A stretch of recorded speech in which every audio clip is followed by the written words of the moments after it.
There's a baby bag. You got Jason a gift. Oh, look. It's not for you. Editor Rob King. Look at that. It's a rare sighting. We need a cold open, and these things are only supposed to be 30 seconds. Oh my God, will you just let me open my gift the way Get I us want scissors. to open my gift? No, I'm untying. Oh, Lord.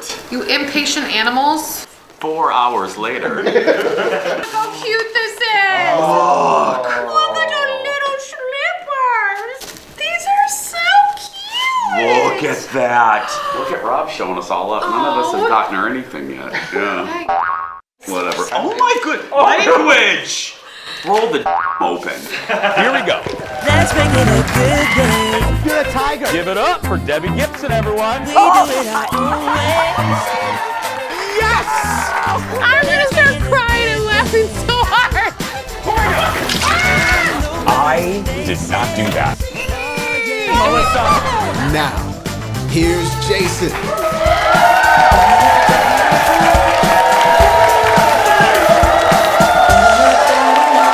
Hi, everybody. Hello. Happy Friday. Monday. Hi, everybody. Welcome to the show. Thank you. Hi, everybody. Thank you. There we go. Hi, everybody. Welcome to the Jason Show. I'm Jace. How you guys doing Monday? How you doing? So, if you ever see me at a bar, thank you. Yeah. Here's the deal. Let me tell you, I'm not proud of my behavior. Over the weekend, you guys know what touch tunes are? The jukeboxes that you can control. So these are, touch tunes are these jukeboxes that you can either walk up, every bar has them, but they have a jukebox now. So the great thing about the touch tunes are, you can either go up to the machine, put money in, or it's fantastic because it has an app where you can control the music from your seat. You just connect a credit card to it, you put in however many coins you want, and boom, you can be sitting there and control the music. So I have a tendency when I go into a bar that has a touch tune, I tend to take over the music for a prolonged period of time. So I'm sitting at a bar over the weekend, and this woman across the way from me, I don't think liked me for a variety of reasons, and she gave me the stink eye.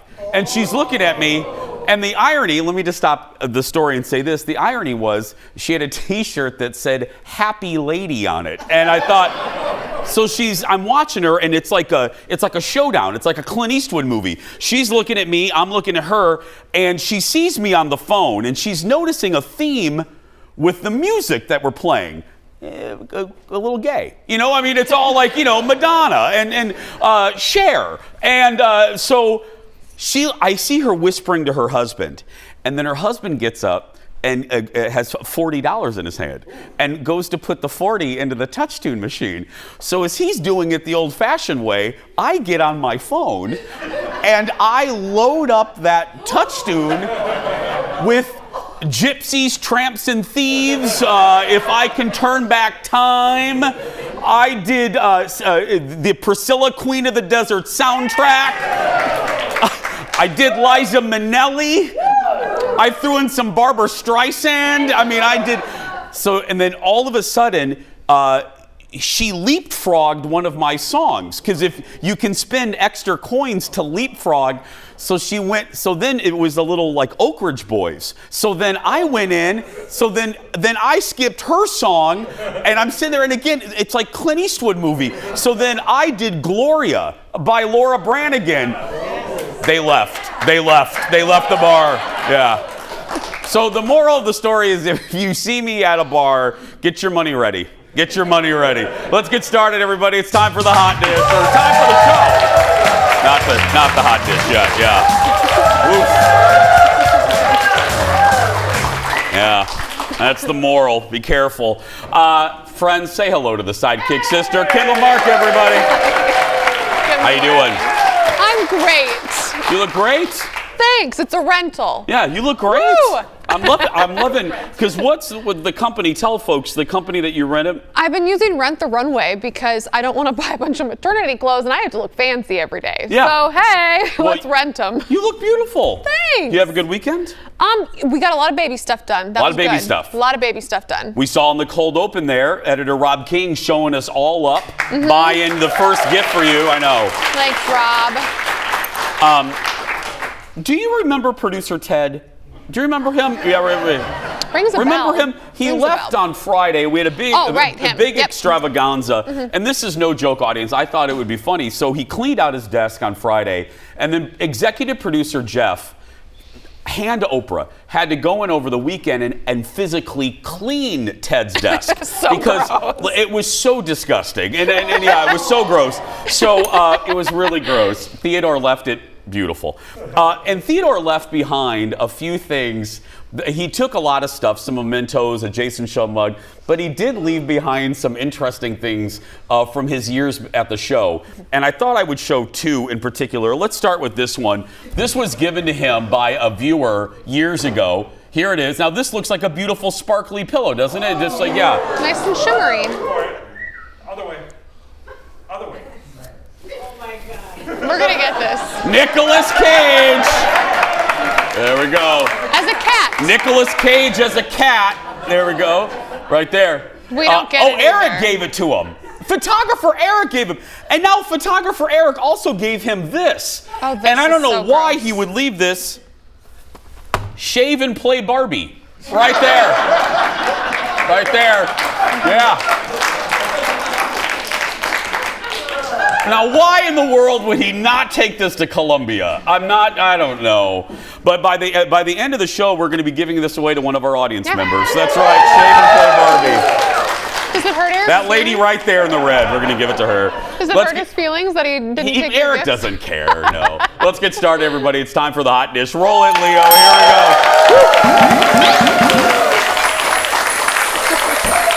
First up. Make way for the latest box office bomb. Disney's new movie, The Haunted Mansion, opened this past weekend, but it was no match for Barbie or Oppenheimer. The movie, starring Rosario Dawson, Owen Wilson, and Jamie Lee Curtis, earned just about $24 million. Now you're thinking to yourself, Jace, that sounds pretty good. Well, yeah, but the movie's budget was $150 million. Plus, Mickey Mouse spent tens of millions of dollars more in promotion.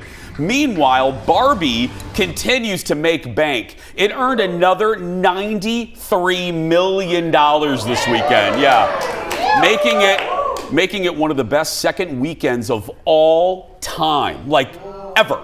Oppenheimer is also strong with nearly $50 million in week 2. Worldwide, friends, Barbie has earned more than $750 million.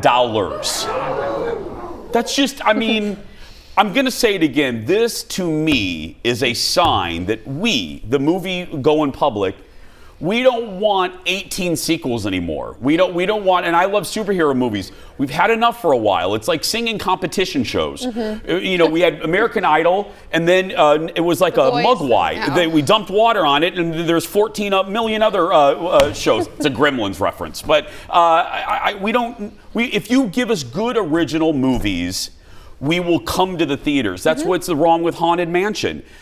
Lord knows I love Disney, but nobody was asking for a Haunted Mansion redo. We already had one horrible movie with Eddie Murphy, and now it looks like it looks like two horrible movies based on a ride. The only ride-based movie that's been successful for you, Mickey Mouse, was Pirates of the Caribbean.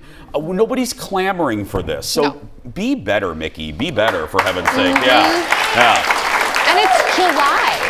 Oh, and you brought up a good point about Haunted Mansion. It's July. I'm not trying to see a haunted movie in July. Bring me in October. Yeah. Now look, and it's not a scary movie, but if I was Disney, I would have opened it up in the fall. It's a fall movie. I don't know. Who are we? They don't listen to us. Next in the dish. American Pie was one of the biggest hits of the 90s, yeah. But one actor speaking out about how little he actually got paid to be in the movie. Watch this. And you got only $8,000 for it? It was a lot of money at the time for me. Is that true, though? I was like, cha-ching. You only got $8,000? I think so. I think Yeah, because I remember afterwards I bought a used Thunderbird for like $5,000. And it was like maybe 6. I'm like, oh yeah, baby. I don't know what happened to the other $2,000 because then I ended up having to work at the LA Zoo as a churro guy. Yeah. I'm telling you. Well, let me say this. That's Sean William Scott appearing on The Rich Eisen Show. Scott starred as Stifler in the movie, which earned more than $235 million back in '99. He says he quit his job as a churro guy right before the movie came out. He also said talks are underway for a 5th sequel to American Pie. I mean, I'm in this generation. The 50s? I mean, the American Pie in the 50s? Mm-hmm. I don't know.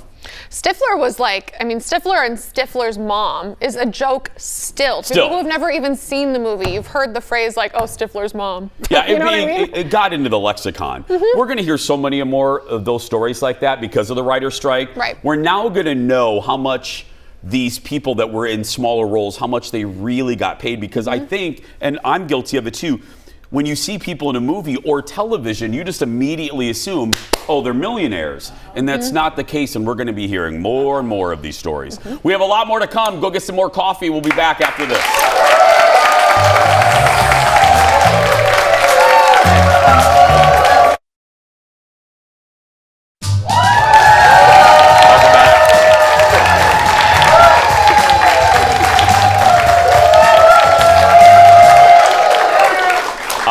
Big guest today, our buddy Chef Ann Kim is on the show a little bit later. Yeah, she just walked into the studio. It's coming up, but right now a new episode of the new era of The Real Housewives of New York aired last night on Bravo. And following the show, one of the new housewives, Sai, remember she was the one that I wasn't sure if I liked.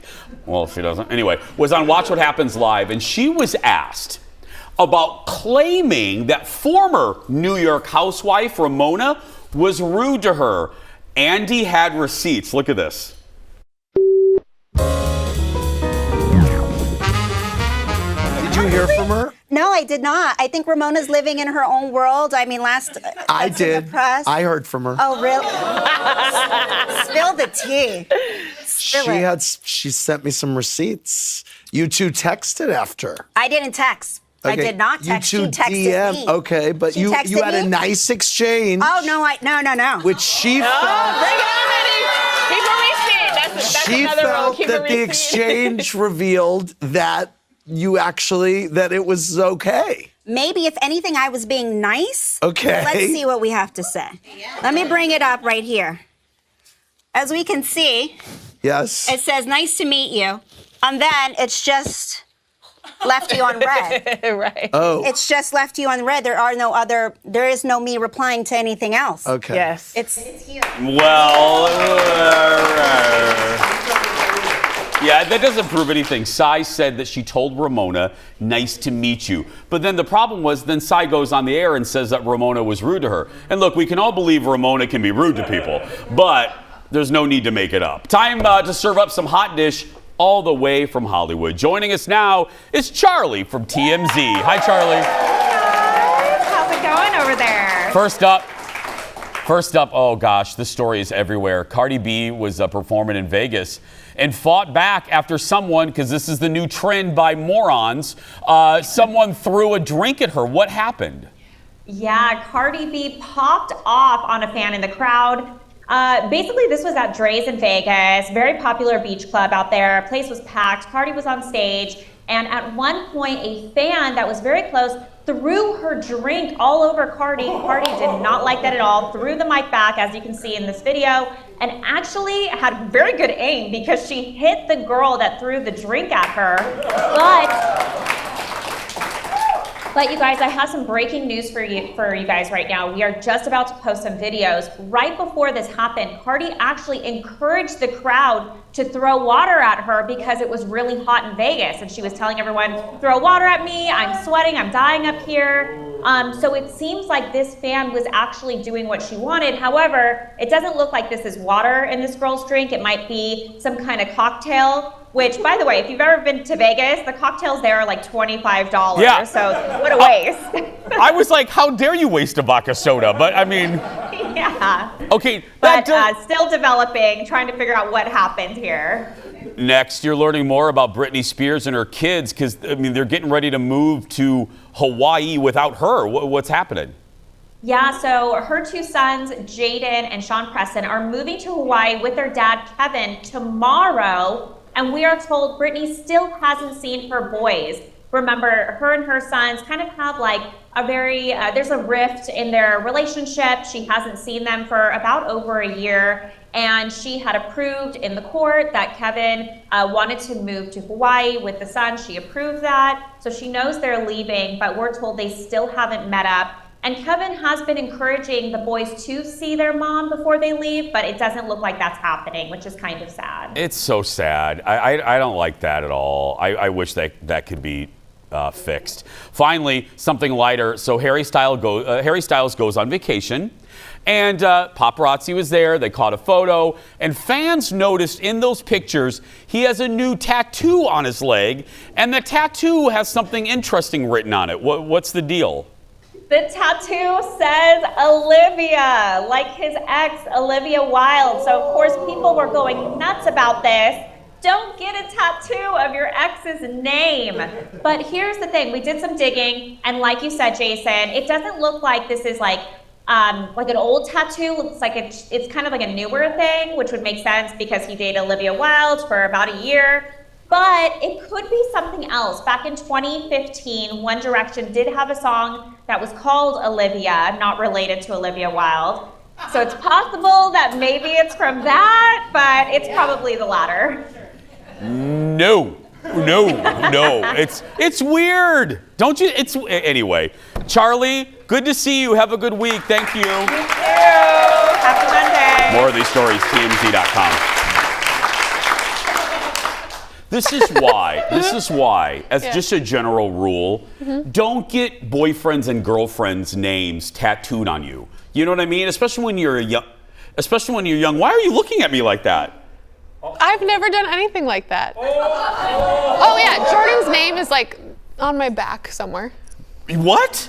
I'm joking. Oh my gosh, I thought you were serious. Your face though was so great. Could y'all see how he was looking at me? No, I didn't do that. I honestly thought you had Jordan's name, like, or an ex-boyfriend tattooed on my back. Tattooed on your back. Jason's talking almost. His face is like. I know. I can tell when you're joking. That was some good acting right there. You had me. Yeah. Thank you.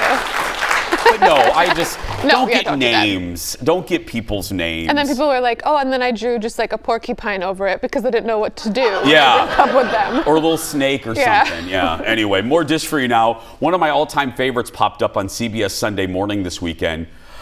Donna Mills talked about, Abby, Fairgate, Cunningham, Ewing, Sumner. Talked about her long career in Hollywood, including becoming one of the best villains ever on primetime television. Look.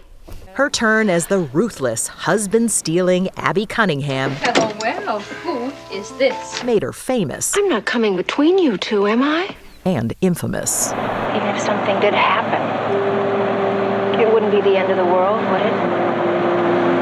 I mean, men say that to me all the time. There was a time when people that I would meet at a party or whatever, like the woman would be like, hello, kind of pull her husband away.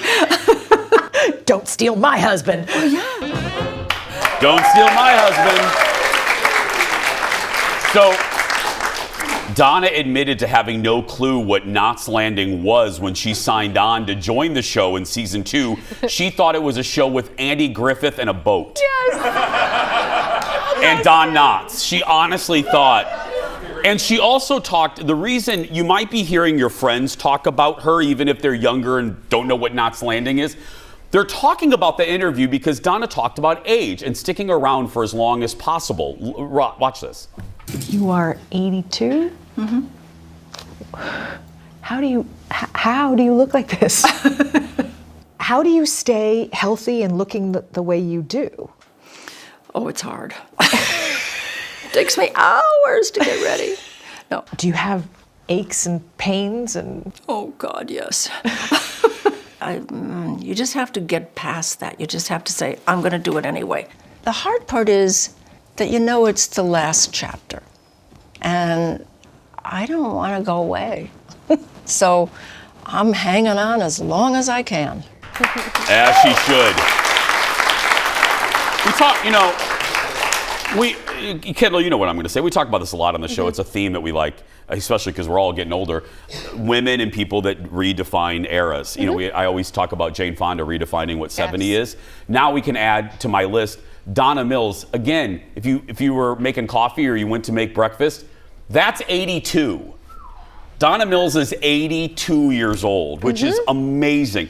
She was on there because it was the Money edition of CBS Sunday Morning, and the peg was Donna owns a winery that is in her backyard with her longtime boyfriend. She has a vineyard in the hills of California right behind a very successful vineyard, but it's just amazing. And I'm glad, she talked about, she got done with Knots. Knots was getting 20, 30 million viewers a week. CBS wanted her to stay, and she left because she said she had done everything, but she wanted to be a mom. So she adopted her daughter and left a hugely successful show, left Hollywood for 18 years to raise Chloe. So, which, when you think about it, and she said when she came back, it was hard, even though she was Donna Mills, because she's like, the people casting me were like 13 and they had no idea who I was. Yeah. And I think a lot of women deal with that do choose to raise their children and go back to the workforce. It is challenging. Yeah, it's relatable. So that's why you're hearing a lot about it. It's the, oh my goodness, she's 82. And as you said, a lot of women can relate to her struggle. I'm glad Hollywood is embracing her. She was just in Jordan Peele's movie, Nope. So welcome back, Donna. We missed you. Next on the dish, and I still want a Knots Landing reboot. I'm just going to say, if Warner Brothers is listening, when the strike's over, I want a Knots Landing reboot.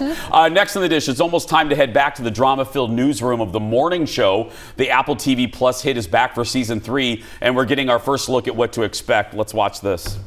I need to have a say in the future of this place. I want to build something that matters. I want to win. It isn't real. It's all smoke and mirrors. You need a miracle. I am offering you a lifeline. 5, 4, 3. Honestly, let all the secrets come out. They did not protect me.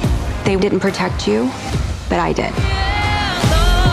It's time to smash and shatter. Let's burn it all down. I hope it was all worth it. Everybody.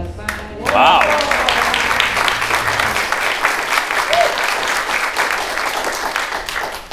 I wish our newsroom was that exciting. You know what I mean? I mean, except for the murder parts. I mean, I don't.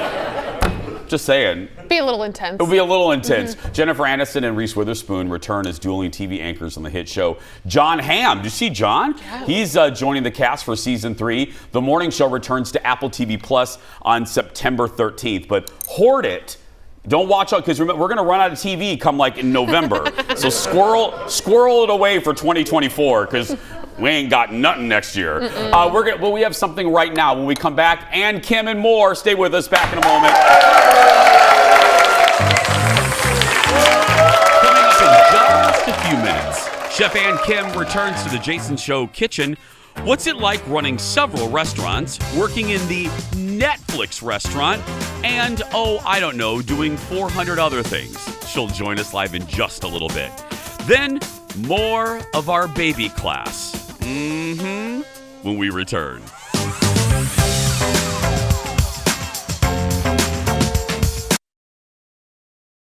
Welcome back. Look at who's here.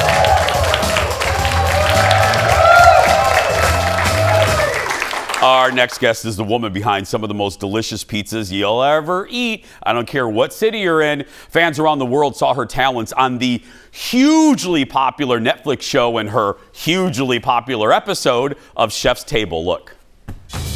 When I decided to make pizza, I refused to stay in my lane. My food is loud and bold and spicy. I just played by my own game, sharing who I was through food. Yep, there she is. That's my buddy. That's Chef Ann Kim. If you haven't seen her on the show, you need to. Welcome back to our show, Chef Ann Kim, everyone. That's sweetie. How you doing? I'm doing great. Thanks for having me. No, thanks for coming back. I just realized you've been here several times, and you were here. Am I your top guest? I think you're one of the top guests. And seriously. Well, yeah, because you're in the main show open every day. Yeah, it's you and me screaming every day in the main open. I love that. What are you blown away? You were here for the debut of that episode. Mm-hmm. I saw the numbers, and are you blown away by how popular that episode was and how what that meant to so many people? We were talking about Donna Mills and how it resonated with women. So many parts of your stories resonated with people. Did it surprise you how many? It did. I mean, I knew everybody loved pizza, Yeah. and there'd be an interest in seeing a chef's table that's solely focused on pizza. But I was really surprised by who contacted me. It wasn't just women. It wasn't just immigrants. It was like grown white men. All right, hold up. That's not what I mean. That's not what I mean. I mean, people, literally I know what you mean. messaging me and saying, I was just tuning into this pizza show, and by the end of your episode, I was sobbing like a baby. And people who contacted me from around the globe who said, you have inspired me to come out to my parents, to tell them that I'm gay, or to tell them that I want to pursue this thing and they think I'm living a different life. And that's what surprised me the most. Yeah. And that's because you didn't what come was so out. inspiring. Anne wasn't up here saying she's a lesbian in the show. She was like, you were coming out showing your parents that you wanted to do pizza. Yes. Yeah. I think what resonated with people was to live your authentic self. Yep. And we're so scared to be who we really are because we aren't accepted for who we are oftentimes. No matter what that means. Accepted for your hobbies, accepted for where you come from, accepted because of your paycheck. Yes. Yeah. Yes. I get it. I get it. What now? Well, let's talk about the Netflix restaurant because you've been all over the place. Can you explain what this thing is? Yeah, so I'll do my best. Okay. So Netflix decided that there was such an interest in the food programming that they did on their network. And there were so many different shows where they feature, whether it's Chef's Table or Iron Chef, and they have the Great British Bake Off.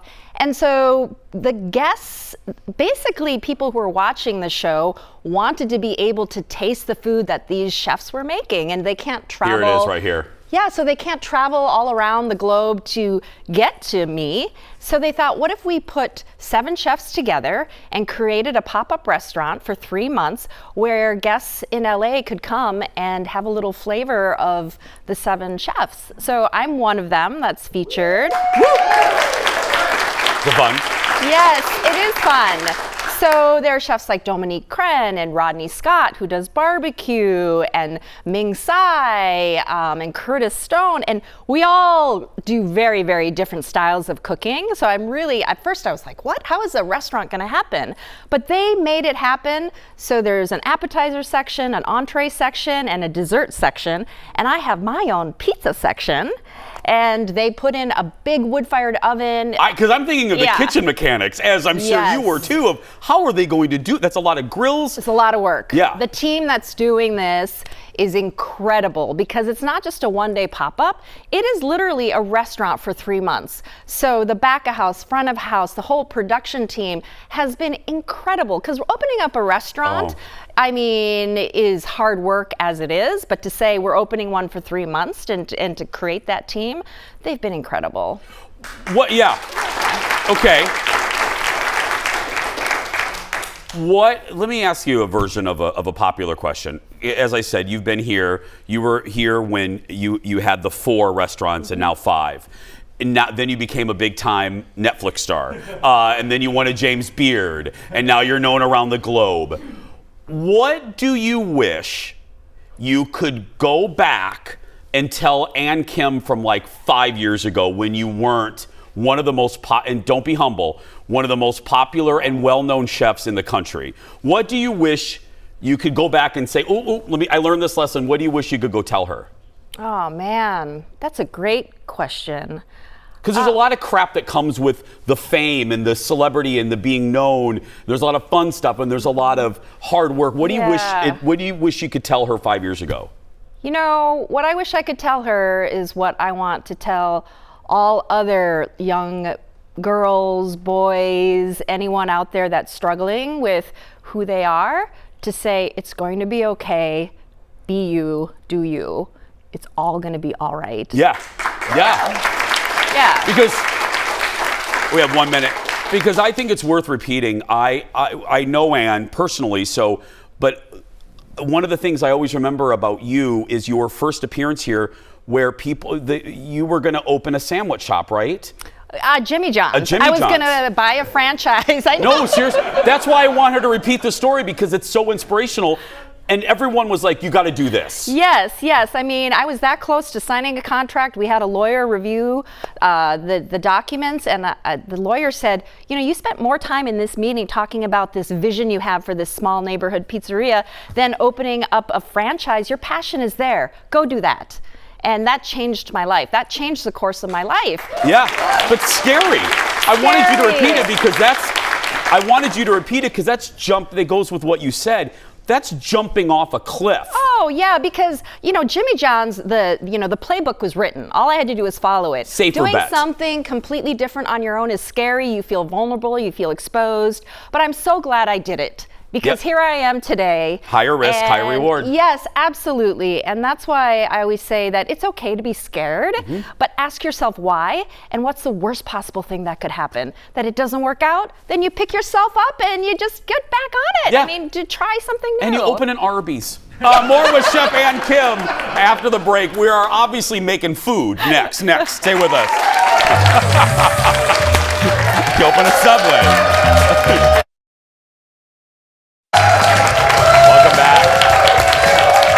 Kitchen now with Chef Ann Kim. What's your favorite frozen pizza? Oh my gosh. Now, if we can't have yours, like I can go to Lola. Yeah. I can go, now let's take yours out of it. Okay, so I have a bunch of pizza restaurants. Yes, you do. And I'm not gonna lie, and I'm proud of it. I have frozen pizza in my... Yes, you do. Along with Pizzeria Lola frozen pizza. But I have to say, the other day, because it was BOGO. Let's act like yours are closed, okay? It was BOGO, and I'm a sucker for BOGO. Because I am. Bellatoria. Oh, yeah. Of course, Kendall's had it. Yes. Okay, Bella, really? Yeah. Okay. Yeah. Now, are they going to sponsor me?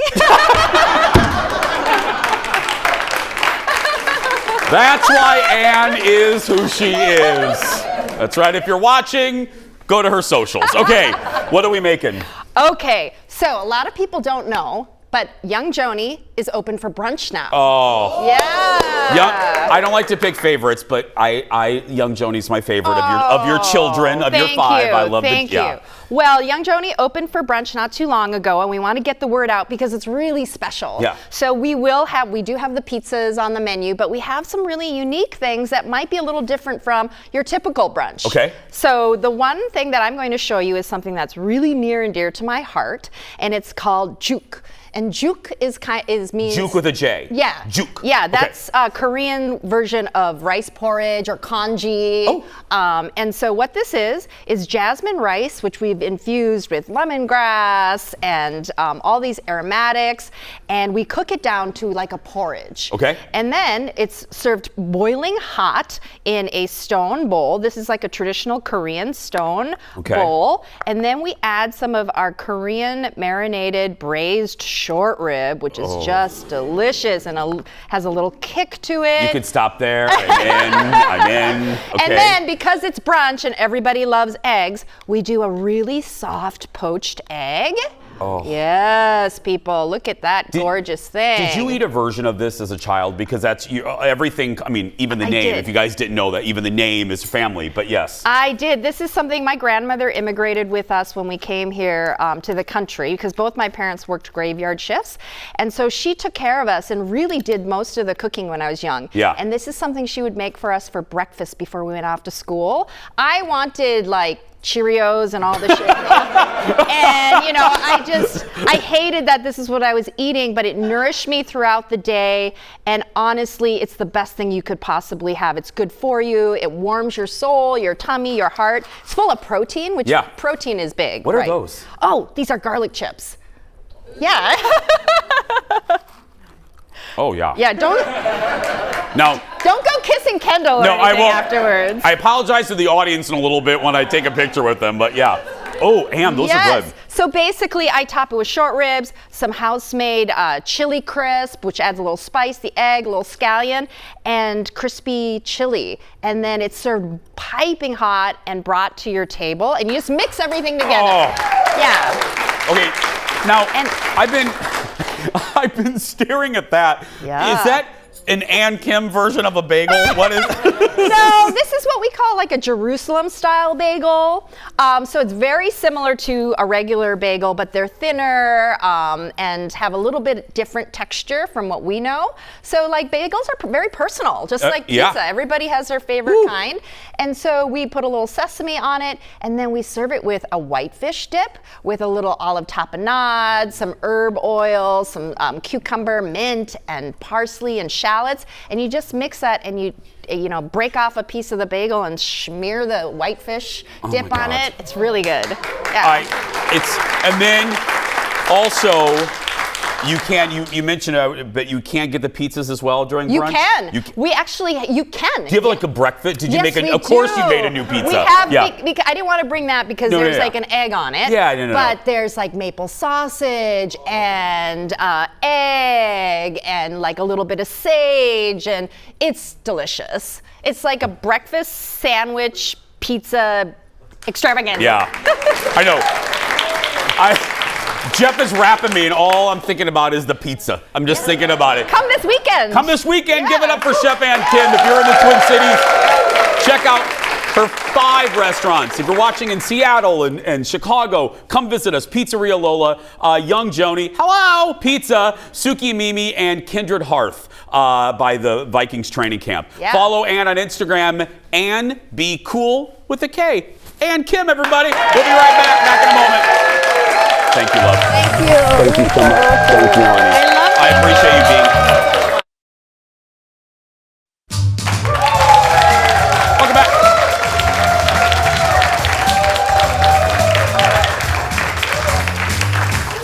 Last week, you saw our Jason Show family attend its first ever baby class as we prepare for the arrival of Kendall's baby. Now, in that first part of the class, the staff learned how to hold the baby, and some of us were better than others. Well, today, it's part 2, when we attempt to diaper our babies. Wow, ye of little faith. But sadly, they're right. Look. One of the things that you do many times throughout the day is changing baby's diaper. Right? How many times a day are we talking, Jody? This is a very good question. Typically, they could have like 6 to 8 wet diapers a day, 6 to 8 poopy diapers a day. So if you do the math on that, that's how many diapers? 16 possibly a day, right? But they'll combo a lot of those urine and stools for you. Oh, that's a lot. So I think you just ruined the word combo for me. Could you like combo a bunch of them together so you only have to do like one big one? If it's yellow, let it mellow. I'm not going to explain how to do this. You guys are going to figure this out because it's not rocket science. All right. But I am going to talk about. Look who you're talking to, Jody. What I will tell you though is there is a front and a back. So this is the front, and the tabs go underneath the baby. So I want you to put this on, and then we're going to go through the things that actually help contain. All right. So. Number 1. And then once your diapers, so see if you guys can follow directions, right? Don't close it because we're all going to assess our diapers together. All right. Good. Everyone is very focused. Okay. Have you ever touched a diaper before me? Adult diaper. Yeah, for Jeff.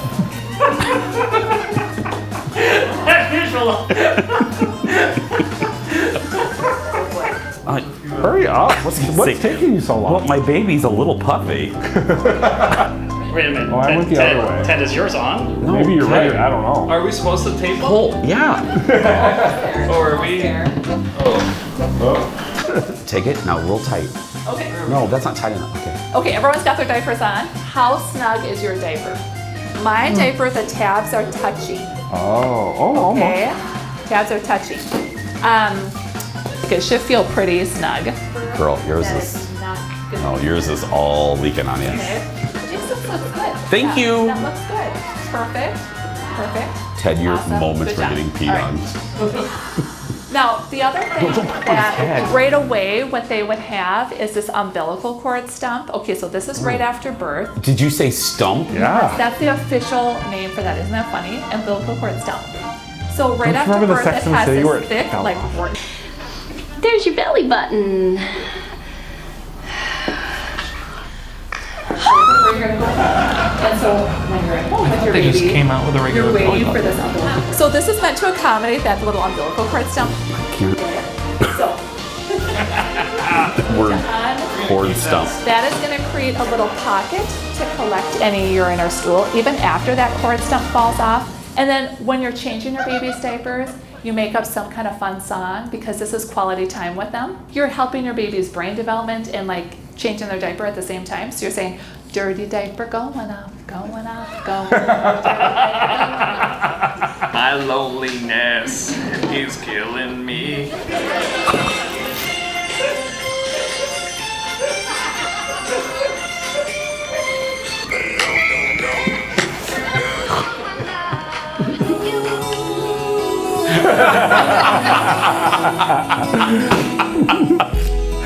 Abigail for the win.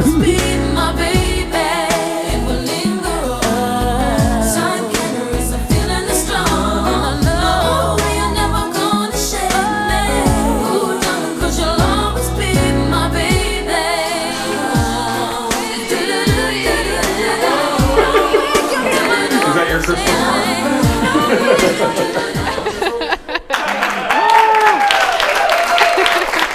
Okay. Do you feel better? I diapered.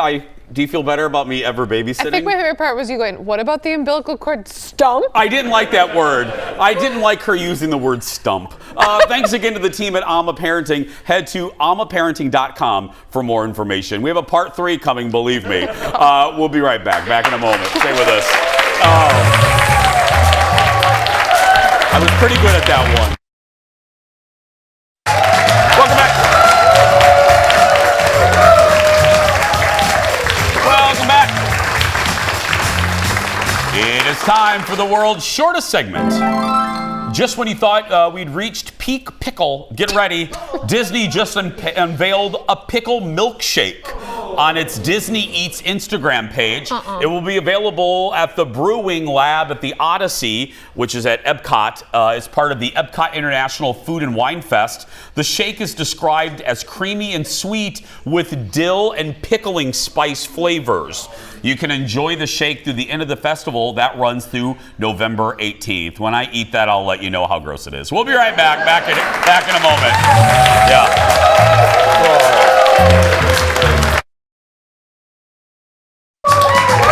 Welcome back.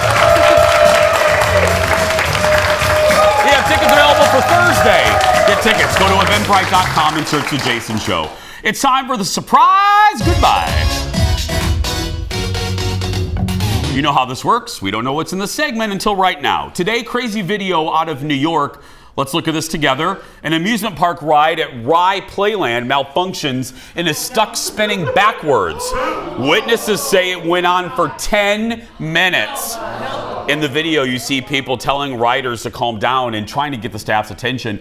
Eventually, they stopped the ride. No one was hurt. And as you can imagine, the ride is closed for inspection. Yeah.